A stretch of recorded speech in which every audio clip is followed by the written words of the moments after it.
Welcome back to the new forecast webinar series. My name is David Margolin, and I'm today's host.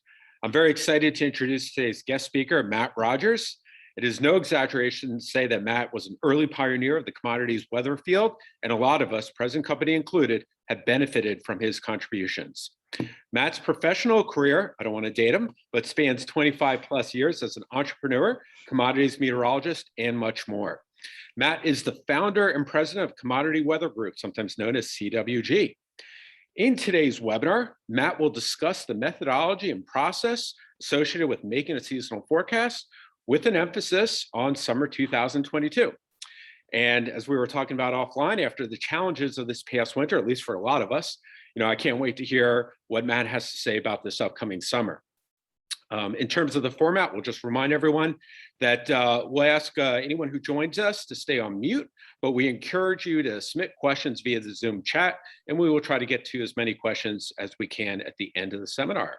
Without further ado, over to you, Matt.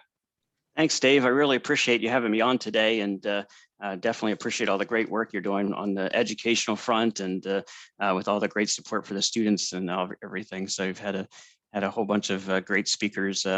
And thanks for having me on to talk about the summer outlook challenges. And I will apologize, I do have some strange Giphy sometimes, so but I throw it in just to spice it up a little bit. But plenty of seasonal outlook challenges. This is one of the most difficult things, maybe beyond trying to do a 16 to 20 day forecast as well. But these are very difficult forecasts looking at the seasonal stuff.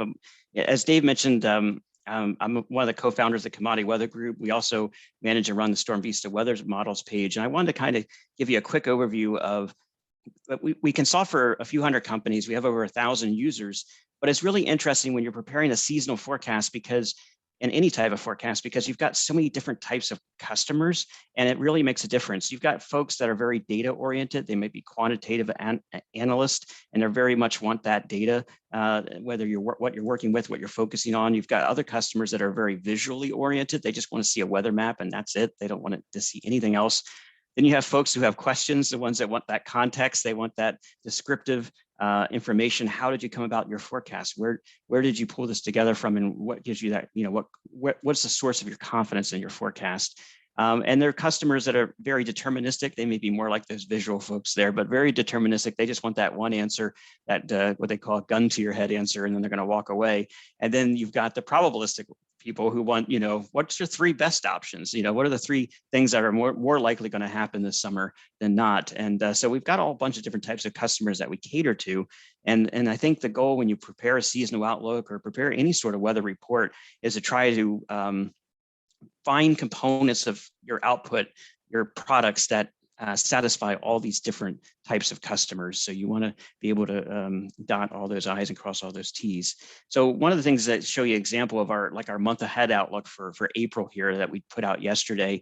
And just to give you an idea of what we do an official forecast. That's our final call. We'll verify against this forecast here in the upper left for April temperatures over the US. But if we're wrong, there might be a chance that this one might be a more accurate answer, the second most likely case. And that's the idea. Maybe it'll be more of a negative P&A. We've seen a lot of that at times this past winter as well. That would warm the east up. We've also seen some connections to the last time we were in a second year La Nina going toward a third year with 2018, which is more of a broad-based cooling idea too. So that was our third most likely outcome. We also do that for precipitation and put some information behind each one and explain it. But we're forecasting for a lot of different types of customers in terms of a lot of different things they're looking for as well. There's US heating demand. At this time of year, you start to get some cooling demand concerns in Texas and the Southwest. There's various crop developments that we'll be tracking, wind and solar generation becoming more and more important. There's Northwestern hydro, getting a lot of questions lately about snow in the Pacific Northwest as it relates to this upcoming summer. There's a lot of concerns with LNG right now, and there's going to be it's going to be very important that we're shipping LNG to other parts of the world that really need it. And anything from fog in Houston to anything else that could disrupt that shipping is important. And then shale generation too. There have been times in the winter and other times when certain weather patterns make it more difficult to generate natural gas from the shale. So a lot of different things that we look at in our forecasting and relate to. So here's another one of those crazy gifts. But one thing that when you're looking at the summer specifically, you could say it's easier than forecasting the winter in one sense, and that is that we are seeing a higher frequency of hotter than normal answers in the summer. And just to give you that context here, 8 of the 10 hottest US summers have occurred since 2010. And when I'm talking about hottest US summers, what we do is we look at population weighted cooling degree days. So this is what Dave uses in the forecast contest as well. And it's basically a way of creating a weighted average that's focused toward population centers. If you've ever seen the NCDC, I don't forget what their new acronym is now, but the NOAA rankings for their hottest and coolest years, they base that off of a spatial average. So if it's intensely hot in Wyoming, it's going to factor a lot more in their calculation than if it's really intensely hot in New York City. So that's one way we look at it for our customers. Now, but interestingly, on the winter side, only 4 of the 10 warmest winters have occurred since 2010. So it's more of a 50-50 split when you're looking at the winters, but 80% here so far in the summer. So it's definitely a little bit more confidence in looking at hotter US summers from this climate trend that we've seen. The other thing that really stands out to us is that we've had a lot of warm, low temperatures that drive much of the summer warmth, in a lot of cases, increased humidity, but just a lot of times you see a lot more warm temperature, warm, low temperature records being set than those maximum temperatures being set in a lot of these key cities. And then, the real challenge, there's a lot of spatial challenges. I'll get into this a little bit more. Rotating areas of drought and heat continue to offer a lot of challenges too. And so there's a few things here, you got to figure out how. Yes, you could say it's going to be a hot summer, but how much heat is it going to be? How many cooling degree days are you going to accumulate? I went back to 2009, that's when we started CWG, but just to give you a context, prior to last year, 2009 was the only year cooler than normal for these summers. They revised the 30-year normal last spring, as you know, with the moving up to 2020. And that put 14 and 13 cooler than normal as well. But prior to that, 2009 was the last time we had a cool summer. But that was just marginally there. But the hottest summer on record for US pop weighted cooling degrees in our data set is still 2016. And then the second hottest was back in 2011. And then the third hottest was just 2 summers ago in 2020. But just to give you an idea, 1030s versus upper 900s or low 900s, it makes a pretty big difference in terms of overall cooling demand for that particular summer, even though they're all mostly hot answers. And just to give you an idea, it's average all those years together, just, more of the focus is toward, the Western US, but just barely. It's pretty evened out spatially there. But getting that wear right is so important. So I just want to give you an example of an issue that we had. I was looking back at our forecast from this time last year for the summer, just to give you some context on the wear problem.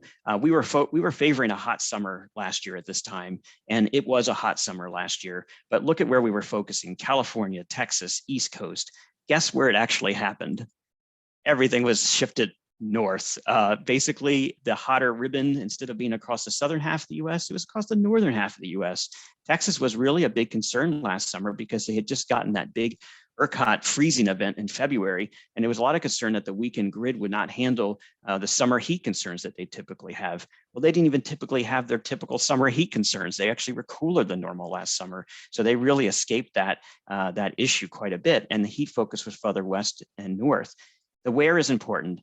And then the wind is important as well, because it turned out that last summer was very front loaded. June was the hottest US one on record, the highest population weighted cooling degree day total we had seen, very west and north focused.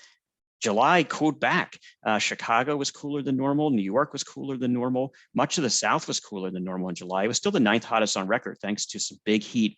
As you remember, there was some record heat in the Pacific Northwest and at times in California. So some really, really strong heat out west was able to tip the balance into the top 10.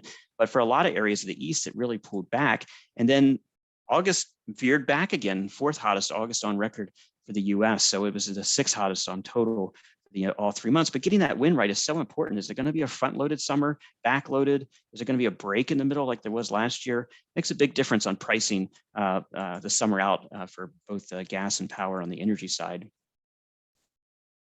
One of the things that we look at, one of the factors that seem to be really important in summer forecasting and still very difficult to forecast in long lead is the global atmospheric angular momentum. We found it correlates really well to US weather patterns in the summertime, particularly. It's a little bit more mixed in the winter, but in the summertime, it seems to work really well. So our hottest June on record coincided with a very low global wind that occurred during that time frame. The global wind went positive in July, and then it went back negative in August. When you have a negative global wind, and this is kind of measured through multiple layers of the atmosphere, it basically means the atmosphere is responding to the La Nina more, and you tend to see a slower overall wind regime, and hot ridges, hot high pressure ridges can tend to stick around a lot longer over the mid latitudes, over a larger area of the mid latitudes over the course of the summer when that's occurring, when you have a negative global wind.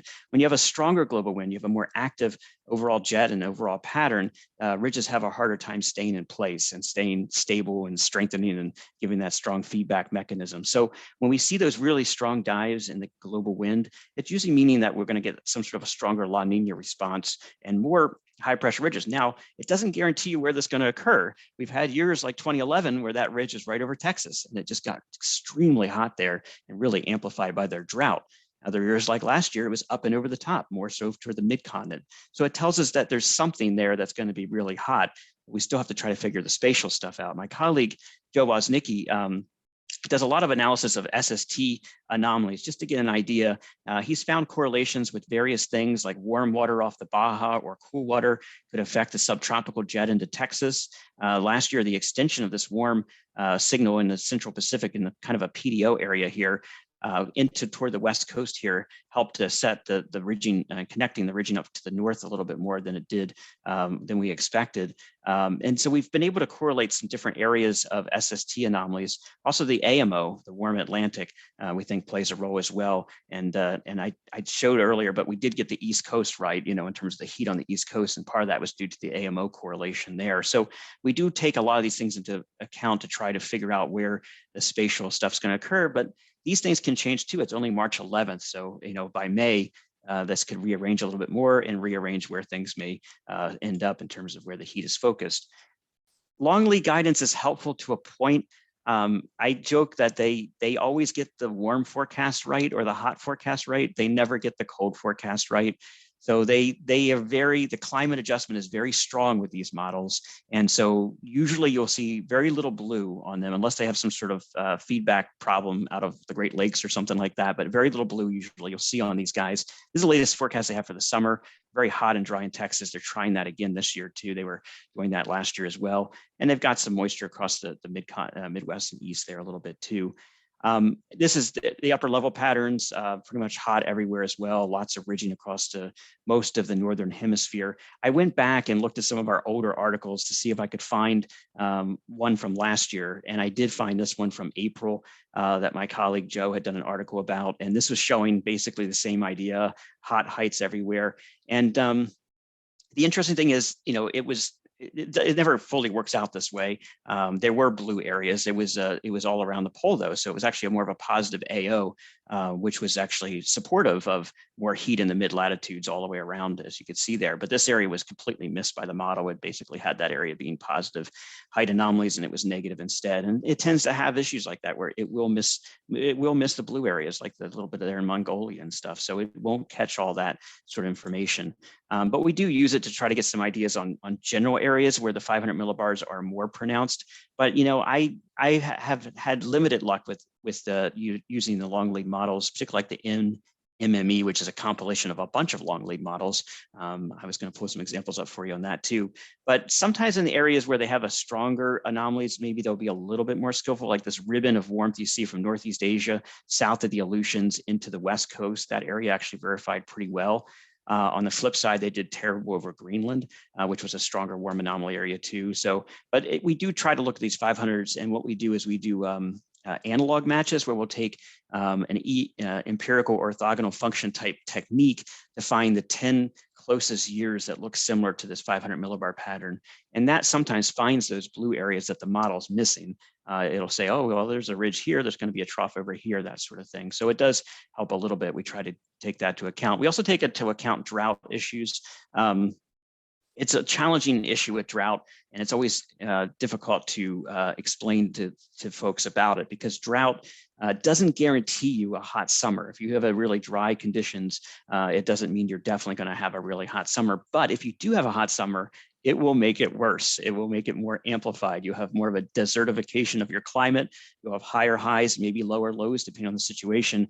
But I've seen cases where you've had really dry soils. We just saw it actually in Texas last weekend, where you had really dry soils in the Dallas area, and forecast lows were in the mid to upper 20s, and they got down to 23, 24 degrees. So you can, with the dry soils, it works both directions. It just takes that moisture out of the air, and you can get extremes in both directions. But if you get that dryness there and you get a ridge developing like it did in 2011, you can really amplify. So we do watch this closely for trouble spots, areas that we need to be concerned about. As you can see here, the Southwest is not as dry as last year, but Texas is drier, particularly toward the east. So here's our outlook for this summer. We did lift it further north, but very similar themes and looks to what we had last summer, actually. But we do have a widespread hot forecast for the summer. We are favoring June to be a bit hotter. One of the analogs that we're looking at this year is a year that had a very hot June, and then it kind of pulled back a little bit in July and August. I'll explain on that a little bit shortly here as well. But these are our general looks for the overall upcoming summer. Again, subject to change. With these things, it's only March. So you've got April and May to watch for SST changes in the long lead climate guidance, and changes in INSO and some of the other forcing factors like the PDO as well. And I mentioned that here, our forecast is very close to last year, only about 1 cooling degree day different actually at this point. We're not going to the top tier. I've noticed in a lot of the top tiers, either you have a super drought like 2011, or you have developing La Niñas like 10 and 16. They tend to be some of your hotter cases, and 20 as well was a developing La Niña. First year La Niñas tend to be your hottest ones, but we do see the warm Atlantic, the negative PDO, the negative global wind at times. This, again, like we saw 2 out of 3 months last summer, the dryness feedback concern, and then just persistence of the patterns we talked about at the beginning of this talk as well. But then it's also important to talk about what can go wrong. What could really derail your forecast, make it one of those outlier cases I showed from like 2013 or 2014. What could really disrupt this idea of a hot summer? One of the ones that we were looking at was the idea that we just had an upside down winter. And kind of like Stranger Things there, but it was a kind of a backwards winter where we had a warm December and a cold January. It's very unusual for La Nina winters to see that. It's only happened 5 times since 1950. Or 6 times since 1950, apologize. And all 6 of those years actually experienced cool summers. It was really fascinating. But the most recent one was 2000. That was a string of 3 La Ninas that we had in the late 90s. It's been such a long time ago, 22 years ago. Can we really put much weight on it? We'd have to really do a lot of climate adjustment on as well. But the average was 808. That's way below 1,005 cooling degrees that we're at right now in our forecast. The other thing we're looking at is we have a moderate La Nina spring taking shape. This is very unusual. Usually in the La Nina winter, you tend to see it moderate in the spring like we saw last year, but it's actually getting stronger. The latest 2 weekly data points from NOAA have shown it strengthening into the low end of the moderate range here, and it's kind of justifying what the CFS is doing. And the subsurface has been recooling as well, which is, again, very unusual. The last time this happened was in 2008. So it's been a really long time ago since that happened. And that's only happened 5 times since 1950, where you've had a moderate La Nina spring. And all 5 of those summers were cool as well, which is very odd, including the 2008 one. I didn't show that on my line chart, but it was a cooler than normal US summer as well, but it had a very hot June. So it had a front starting heat story. Then it went cooler in July and August. And here's 2008 here as well. It was 906. Probably a little bit more realistic to be in the 900s with the modern climatology as well anyway. But again, it's a lot cooler than anyone would think, and I think anyone would forecast at this point as well. The other thing that was kind of interesting is that we're kind of moving into the 3rd year of this La Nina cycle, starting back in 2020. And so we're kind of going into that 3rd summer of it now. And that's happened 6 times since 1950. 2000, that backwards winter I showed you, upside down winter, had that issue as well. But more recently, we did have 2012, and 2012 was only 5 cooling degree days cooler than our forecast at 1,001, and it had heat over the west and north, kind of that up and over focus that we have on our forecast as well. So most of them were cool, but the most recent one was quite a bit hotter. Same sort of focal point area of the northern plains and northern Rockies for the ridge focus there, kind of what we're doing on our map as well. One thing we noticed with that 2012 case is that just like last summer, the INSO went neutral took a break from the La Niña for a little bit over the month. It's really interesting. You take a break in the oceanic levels, but you still have this residual atmospheric response, the negative GLAM. And so these cases in the third year or story stayed more negative with the INSO 3.4, and they all tended to be cooler summers as well. So some things we'll be watching for, see about that 2012 matchup, which is right here. 2021 is right here. Here's 2008 ranking of the 2000s. These are all the 2000 summers, just to give you context. And here's 2000 way over here on the right. So these are some troublemakers that we'll be watching for. What we wouldn't make any sort of big shifts in that direction. We have some probabilities of some cooler risk here, about 40% chance of maybe being in the mid 900s. And if we were to feel more uncomfortable with our current forecast by next month in April, and especially by May, particularly if we see maybe the global wind forecast on the CFS starting to waver a little bit, then maybe we would cool down into the middle 900s. But I think that would be as cool as we would go. It would be the signal to the customers that, there's two tiers of, there's 1,000+ summers and there's 900 summers. And we might be on that lower tier with our forecasts. And that's something we'll be watching really closely there as well. So that's my run through. If you have any additional questions or anything. Yeah, thank you, Matt. Yeah, we have a couple questions. I think we have some time here. Well, yeah, let's start with these two questions here. One was the slide you had earlier on. You talked about the fact that the summers, we've tended to see more hot summers than really warm winters, if you will. So if you could talk about that for a second in terms of the why, is there an easy explanation or just some theories you have? And then the second question, this is a little bit more, it's not as concrete, but you brought up a couple instances where, you talked about the struggles of this winter, the surprises, warmer early, then the cold came and things like that. And then you also talked about last summer and the fact that the wet area in Texas, but it was hot and this and that. And that reminded me of my own struggles last summer, where I remember during the forecast contest talking about the early season, how wet it was in Texas. This is back like in May, and saying, well, if there's one thing that this tells us, this is me talking, that at least June won't be super hot because of that limiting factor. And sure enough, I think the June was like, if not the hottest, it was like one of the hottest. Yeah, so then the whole psychology of it was thrown off. Was like, okay, well, I guess it can be hot even despite Texas. So July is probably going to be really hot. And then, July was what you're showing right here. So can you talk a little bit about, I know how it makes me feel, but like the psychology of it, that how you deal with things where like maybe the first month throws a wrench into things. Not that it did for you, but in those situations where it does, how do you adapt when a forecast, is not, what is expected? You just chalk it off and say, hey, we've got to move forward. Do you have to adapt differently? Do you act differently? Does human bias become a factor? Can you talk about that a little bit too?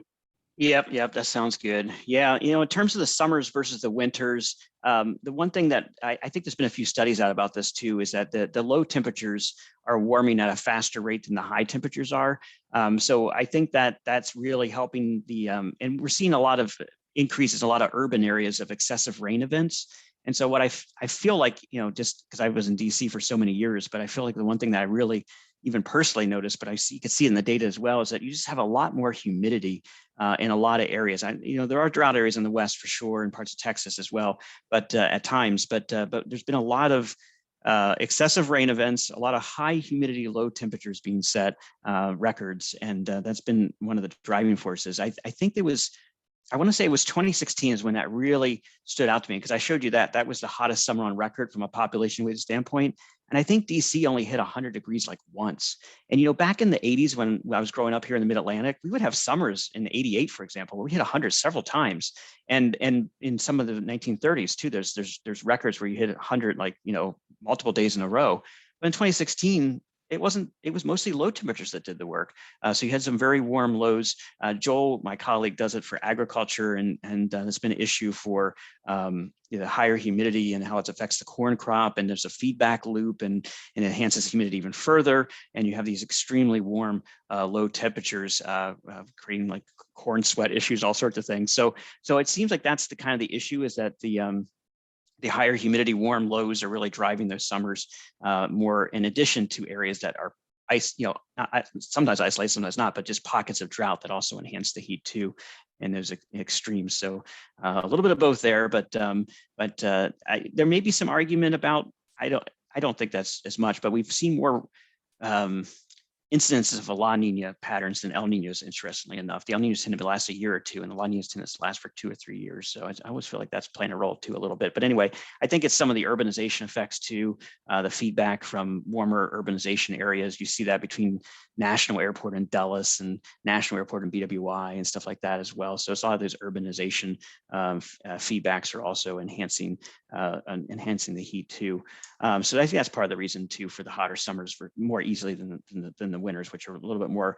And summers are local. You think of summers, you're doing a lot more mesoscale forecasting. It's very, very local. Winters are much more connected to the jet stream. So a big ridge buckle around Greenland has a lot more influence in the wintertime than it will in the summer. Very much, sometimes less, very disconnected a lot of times. So as the mid-latitude jet lifts north for the summer. So I think that's also part of the equation.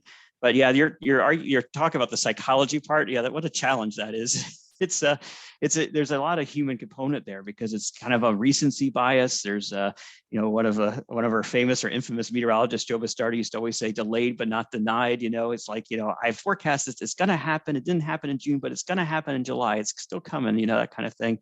And it really is a lot of human psychology to it. And the best remedy I can think of for that, and because I fall victim to this a lot, where I get very beholden to a view, and I think the best remedy for that is just to work with other people, have a team, have people you can bounce your ideas off of, and they can give you that gut check basically, and say, well, wait a minute, this is a pretty strong signal coming out of the North Pacific here. This is, look what's happened before.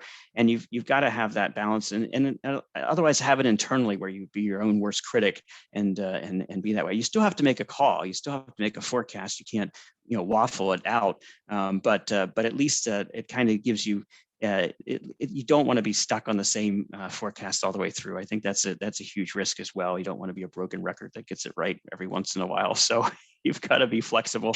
And I've seen a lot of times, we saw this winter too, where we started to get a flavor of the winter. It didn't really happen until January, but you started to get a little bit of a flavor of the winter, where the cool shots kept going deeper into Texas, and some of the warm-ups were more aggressive over the top. You see that a little bit here in these summer maps as well, these 3 maps here, where you had a little bit of a high latitude focus on the hottest warm anomalies there, with a northward shift in the ridge focus. So, but it doesn't guarantee you anything. You could pick out certain cities like Salt Lake City, where you see a really big flip here in August. So, but yeah, you're right, Dave. It's a challenge on the psychology of it there, to not let that bias you too much, and try to look at the data and get a sense of where it's guiding you to what your forecast should be and where your challenges are. But yeah, I guess the best remedy I could say is to talk to other people. Get a consensus. I think that's great advice. I think that's great advice in my own experience. And even if you're maybe a meteorologist flying solo, even if you just can share it with someone, a colleague or a friend or something like that, before you get it out, give them a chance to ask you some of those tough questions. Make sure you're on the level.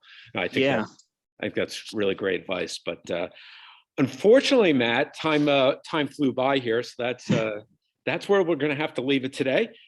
Thank you so much for joining us. I hope everyone who listens in here is going to find it as formative as I did. And I really hope we can have you back again soon to talk about some other related topics. And for folks who would like to talk with Matt further, or perhaps solicit career advice, you can book a meeting. Matt's on the Knowledge Exchange, so you can book a meeting with him there. And certainly while you're there, I think you may find a lot of other givers or mentors there that may also be able to provide some helpful advice. And finally, we will be posting, for those who missed it, we're posting this video on YouTube, and you can find the link in our MailChimp. So Once again, thank you, Matt, and hope to have you back soon. Great. Thanks a lot. Take care, everybody.